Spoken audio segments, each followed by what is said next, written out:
on in the classroom. Thank you very much, Shabnam Mahmood, BBC News reporter. We'll talk to Mohammed Shafiq, Chief Executive of the Ramadan Foundation, and Mark Lehane, former head teacher and director of the Campaign for Common Sense.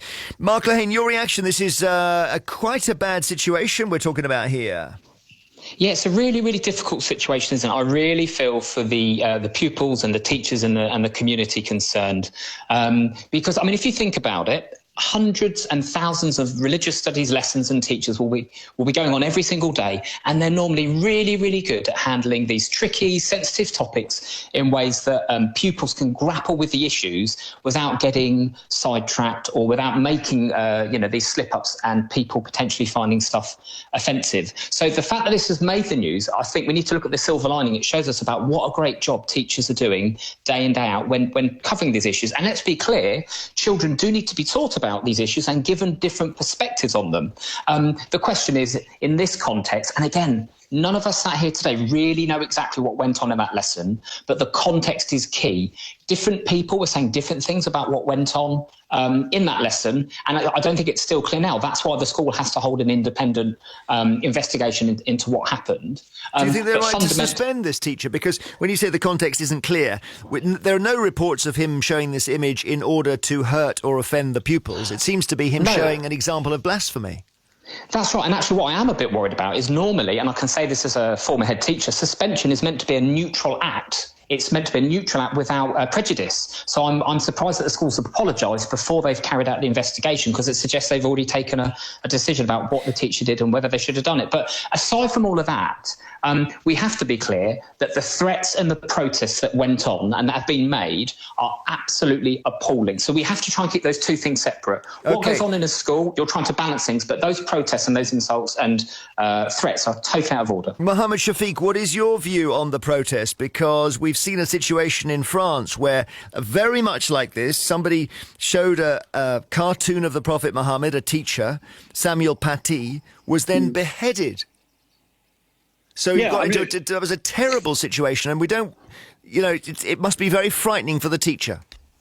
Absolutely. And let me just amplify what Mark said there. I mean, there are thousands of conversations going on in school classrooms across this country, including my daughter in high school, who had a lesson a while ago about blasphemy, and it was done in a respectful and tolerant way.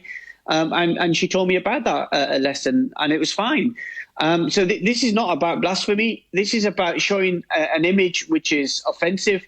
It's an image which is used by those on the far right to demonize and attack Muslims and Islam, and it shouldn't have been shown. I think that's very clear. In terms of the protesters, if anybody is using violence or threatening violence against the teacher or anybody else, that's utterly offensive, and it's something which I condemn strongly. I hear you, but isn't by definition of having the protesters outside the school, that is clearly, and given the French example, a terrible story I mentioned, that is very intimidating for this teacher who, we wouldn't name him, he mustn't be named, but because his life, I mean, do you think his life is in danger because of this? Well, I think what the school has to do now is due process, as Mark said, and then there needs to be a process of healing. It's not about outsiders coming in. It's about the parents, the teachers, the governors, all coming together and healing this relationship and moving forward. Muslims have been part of the fabric of Batley for decades. And, schools should be aware that caricatures of the Prophet Muhammad will cause deep offence and hurt to the Muslim community. And, I hope we all learn a lesson from that. Mark Lehane, if we look at that awful French story, I suppose we could say that the signs are there that it is a very bad idea to show a picture or a cartoon of the Prophet Muhammad to a classroom. It is just not a good... And how could it then happen?